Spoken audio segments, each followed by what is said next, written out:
Welcome to this LinkedIn Live radio show version with author Bob Burg. It's been nearly a decade since the Go Giver original publication. Since then, the term Go Giver has become shorthand for a defining set of values embraced by hundreds of thousands of people around the world. Bob's a sought after speaker at company leadership conferences. He's shared the platform with everyone from today's business leaders and broadcast personalities to a former U.S. president. It's an honor to have Bob Burg here on our LinkedIn Live platform. Welcome, Bob. It's good to have you. Thank you, Rick. Great to speak with you again. Always enjoy our conversations. So let's hit it off right. What is the main idea, the central theme of all the years of your work and writing of the books and speaking? What's the central theme? I guess the underlying premise of the Go Giver and the series is that shifting your focus, and this is really the key, shifting your focus from getting to giving. And when we say giving in this context, we simply mean constantly and consistently providing immense value to others, understanding that doing so is not only a more pleasant way of conducting business, it's actually the most financially profitable way as well, and not for some magical, mystical, woo-woo type of reasons. It really makes logical, practical sense. When you're that person, whether you're talking about a salesperson or a leader, when you're that person who can move your focus off of yourself and place it on helping others, bringing value to them, making their life better, more fulfilling, helping with their challenges. And when you do that, people feel good about you. People want to get to know you. They want to follow you. They allow themselves to be led and influenced by you. They like you. They trust you. They want to be in relationship with you. So, Bob, what you just described sounds so logical and common sense. Why do you think the Go Giver, and I have the first book that kind of started this all off, why do you think this concept has resonated? If it's sort of like, that makes sense to do it that way. Well, because it's not how most people have been taught. Right. We from the time, with most people, it's a matter of upbringing, environment, schooling, news media, television shows, movies. The world around us gives us a very negative, not a mixed message, a negative message about business, about abundance, about prosperity, about money. And if you watch most movies or TV shows, what do you see? The nice people are poor and struggling but happy, right? And then they're being taken advantage of, put down, pushed around, stepped on, step over by who? The evil rich people who are nasty and mean and cowardly and have no soul. Now, we know that's not the way it generally is. It's a big world. There's lots of people out there, and some of them do things we wouldn't want them to do. But by and large, and especially to the degree that we operate in a free market-based system, and free market simply meaning no one is forced to do business with you. To the degree that we operate in that context, the only way you can be successful, including financially successful, is to bring immense value to the lives of others. Because remember, and I say this when I speak at sales conferences, nobody's going to buy from you because you have a quota to meet. Right? They're not going to buy from you because you need the money. And if you're an employee with a company, they're not going to hire you and keep you and continue to pay you a salary because you have a mortgage payment. And if you're a leader, no one's going to follow you willingly and to the best of their ability if you're not focused on bringing value to them. But this isn't the message we get.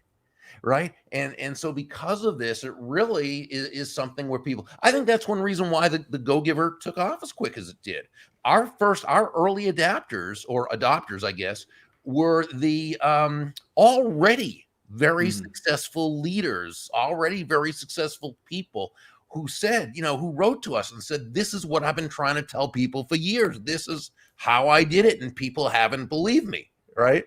And because remember, there's nothing in the book, any of the books that John and I made up. I mean, these success principles have been around since time immemorial. So yeah, I mean, I think that's what it is. So to the degree that people are open to doing things in a way that's actually more congruent with their values, that's the degree people will take to it. So as you can see, Bob Burg is our guest here on the platform, and one of the Go Giver is a book series now, right? And one of them specifically is written for a leader, and the people that I work with are business owners and CEOs of companies, and so I think it's really interesting because I believe the main premise in that book is, as a leader, it's not about you, it's about the people. Can you expand a little bit on that book and that concept? Yeah, great leadership is never about the leader. Never is. Great leadership is always about those people you lead, those people whose lives you are choosing to touch, those people who you're going to develop into leaders. One of my favorite books, which was many people's favorite books, was Good to Great by Jim Collins, and I always loved the differentiator between level 4 leaders and level 5 leaders, which were really the top. And it wasn't in talent, because they were both just as talented. But with level 4 leaders, it was them. It was about them. They wanted the headlines. They took the credit. A level 5 leader, that's different. A level 5 leader places the interest of those on their team ahead of themselves. They don't care who gets the credit. In fact, they'd rather give the credit away and accept responsibility when that happens. And yet, those are the people who are most respected, most loved, most prosperous, and end up really getting the credit. So, Bob, in your years of teaching and speaking and helping people to get this mentality, do you encounter a misconception maybe that people think, geez, go givers are pushovers or easy to take advantage of, and when you hear that from people, how do you respond to that? Well, I think because of the title and the way people generally think and the message we get from the world around us, they think about, if they haven't read the book, they see the go giver as just giving yourself away, right? Right. In sales or entrepreneurship, it would be not making a profit. You're a go giver. Absolutely not. Go givers tend to be at the higher end of the price continuum, because a go giver sells on high value, not low price. They understand that when you sell on low price, you're a commodity. When you sell on high value, you're a resource, and your goal is to be a trusted resource. Someone might think, well, go giver, like you said, is a pushover. No, a go giver has to say no a lot more than they say yes, because a go giver tends to be very, very successful. And the more successful you are, the more you have people asking you to do things, and you simply can't do everything for everyone. And be as productive and so forth as you should be. So a go giver has to say no an awful lot, but they say no in a way that honors the other person, that helps that person feel genuinely good about themselves, about you, and about the situation. I guess the way to encapsulate it is this: there's nothing about being a go giver that is congruent with being a doormat or a martyr or self-sacrificial in any way. Absolutely not. It's simply that, all things being equal, people will do business with and allow themselves to be led by those people they know, like, and trust. Common theme. Powerful too. I love it. And to think that this 120 some page book has launched a global movement is the power of being an author. For those of you that think I have a book in me, this is another example of how powerful your concepts can be if you take the time and your discipline Well, about being a co-author. yeah, it's also when you have a great co-author like John David Mann, who's a wonderful, magnificent writer and storyteller, because those are parables. Right. 3 of the 4 books in the series are parables. I'm a how-to guy, right? I'm step 1, step 2, step 3, right? Others, I'm boring. You're But practical. You're very yeah, practical. right, exactly. John's brilliant though, and so he can take a phrase and just, wow, make it work magic. So, one of the concepts that I'd like you to share with the leaders that are listening and viewing us is this idea of the law of influence. Can you expand on that principle? Sure. Well, the law of influence itself is that your influence is determined by how abundantly you place other people's interest first. Again, not in a self-sacrificial way, but let's discuss it and then bring it full circle. What is influence really? If we define the term on a very, very basic level, we can define influence as simply the ability to move a person or persons to a desired action, usually within the context of a specific goal. By definition, Mm. that's influence. Now, that's the definition, but it's not its substance or its essence. The essence of influence is pull. Pull as opposed to push, as in how Mm. far can you push a rope? And we know the answer is not very, at least not very fast or very effectively. So, and that's why great influencers don't push. You don't hear people saying, "Wow, that Tom or that Jennifer, she is so influential. She has a lot of push with people." No, Mhm. she's influential. She has a lot of pull with people because that's what influence is. So, influence is an attraction. Great influencers attract people first to themselves and only then to their ideas. Now, we can ask, how do they do that? And I think a great influencer, what we call it in the Go Giver Influencer, the last book in the series, what we call a genuine influencer, I think really understands on a intellectual level, but also on a heart level, what I believe was Dale Carnegie's underlying premise in his classic How to Win Friends and Influence People. And this is where he wrote, ultimately, people do things for their reasons, not our reasons. So the genuine influencer asks themselves questions in order to make sure they're focused correctly, which is outwardly. We should be inwardly motivated, but outwardly focused. So questions such as, how does what I'm asking this person to do, how does it align with their goals? Mm. How does it align with their wants, their needs, their desires? How does what I'm asking this other person to do, how does it align with their values? What problems of theirs am I helping them to solve? How am I helping them attain what they want? How am I helping them to come closer to happiness through their actions? And when we ask ourselves these questions thoughtfully, intelligently, uh, genuinely, authentically, not as a way to manipulate another human being into doing our will, but as a way of building everyone in the process, now we've come a lot closer to earning that person's commitment as opposed to trying to depend on some type of compliance, which is push. No, we want to have pull. And the difference between compliance and commitment. I think my friend Dondi Scumaci, she's a fantastic speaker and practitioner on leadership, speaks to some of the biggest companies in the world. And what she says is when it comes to leadership and influence, compliance will never take you where commitment can go. Hmm.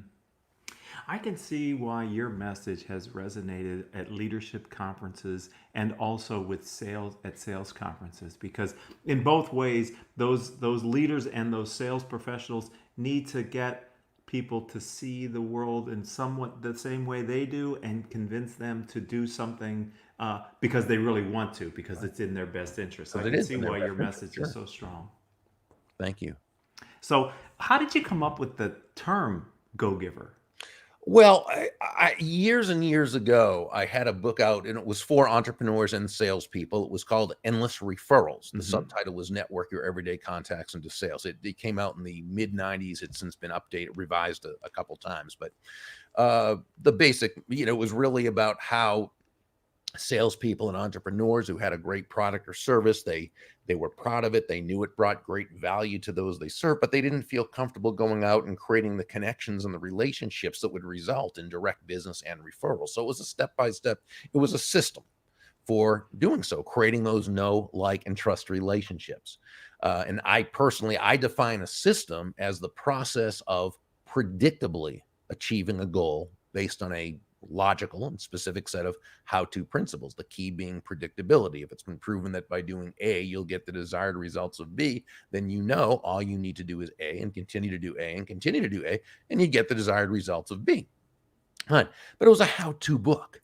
And I always thought, I'd always read parables. I love to read all kinds of books, but and business parables are fantastic because they're short, they're succinct, they're you're right. You can read it Yeah. on a airplane or just in an afternoon, and I think stories connect on a level, on a heart to heart level Yes. that a how-to book just can't do. And I always thought, wouldn't it be great to take the basic premise, which I knew applied not only to salespeople, but to leaders and to all sorts of people. And we could take that message, the know, like, and trust, and put it into a parable. And I just said, I asked myself, what is the essence of a person who's able to very quickly and sustainably create those know, like, and trust relationships? And the answer is they're givers. Their focus is on giving value to others. So coming up with the title and the initial thoughts, that was actually fairly easy. The Go Giver. Uh, but John, when I asked John to be the co-author and lead writer, he was the only one I asked. He was the only one I wanted involved in this project. And and like I said, he's the guy who really made it sing. you know. It's great to find a partner that you can not only create one memorable, but a series of Yeah. memorable, right? Yeah. That's very challenging. So, what what's the inspiration for this, for your life's work, Bob? I mean, what is it that gets you up in the morning and keeps you going after so many years of doing this? Well, I mean, it's a message I really believe in. And so, I never get tired of the message itself. Um, I'm also very much into an aspect of the message that really manifested in the most recent book, The Go Giver Influencer, and that is the topic of influence and persuasion, because which is really nothing more than people skills. It's understanding that you can get to a certain level of success through hard work and talent and so forth, and those are very, very important. You need those, but it will only take you to a certain level. I always loved Marshall Goldsmith's book, What Got You Here Won't Hmm. Get You There. I love the title, and I also Right. love the book, but I loved his premise that there's times that you can get to a certain point doing certain things, but to get to that next level, you've got to have that something extra. And in fact, there's often times in which we get to a certain point thinking that the things we did got us there, when really it was in spite of some of those things that got us there. And generally, it's people skills, which is the weakest link in a person's career path. So I'm really such a big believer in that. One of my books called Adversaries into Allies is the how-to aspect of the Go-Giver Influencer. Right. And that's really something that I really have committed my life to. And really, in a sense, I'm just carrying on my dad's legacy there, because to me, he was the greatest when it came to people skills. Mm. And just because he had with him, it was just a very natural, genuine caring about the other person, right? But for most of us, we have to develop that. And so it's something that I really enjoy. That's great that you had a role model like that early in your life that Yeah. influenced your whole career. Now, how Hmm. powerful is that? And Yeah. I think that's a message for those out there that are mentoring younger folks in the workplace. The impact that you can have on those individuals can outlive your legacy can outlive you, is I guess how I'd want to say that. I know that you're a big fan of mentoring as well, Bob. Yeah. Oh, absolutely. I mean, when you find a good mentor, it can really cut your learning curve time by years. And it doesn't Mhm. have to be one mentor. You can, Right. yeah, generally speaking, so long as you approach it the correct way, you can really obtain counsel and guidance from different people who you admire, um, and in such a way that they're happy to help you, to work with you. And that's what I do, which are these CEO roundtables Yeah. and mastermind groups that we build here at Renaissance Executive Hmm. Forums, because you can learn a lot from people that are just like you, doing just what you're doing, and they can really be inspiring. So, Yeah. if someone would like to learn more about Bob Burg and all that you do, where would you say they go, sir? The easiest place to find me is Burg.com, and there are a lot of resources there, a lot of videos, as well as the links to the first chapter of my books that they can go through and see if they enjoy what they read at that point. Um, Different resources, and they can, and you were nice enough to put crawling across the screen here. They can find me on LinkedIn. I'm pretty much Bob Burg everywhere you go. That makes it easy. I can And send I'm stuff. really excited for your upcoming keynote speech to the global community of Renaissance Executive Forums, the group of CEOs and business owners around the world. Oh, I thank you. think that's going to be very inspiring as well. So thank you. Thank you. I'm looking forward to it. All right. Thanks for being a friend of the program and always a great guest here on the program. I've enjoyed this conversation. Look forward to speaking with you in the future, my friend. Absolutely. Likewise. Thank you so much. You have been listening to Critical Mass Radio Show Business Talk Show, focused on exploring topics of interest to CEOs who are leading middle market companies. With your host, Richard Franzi.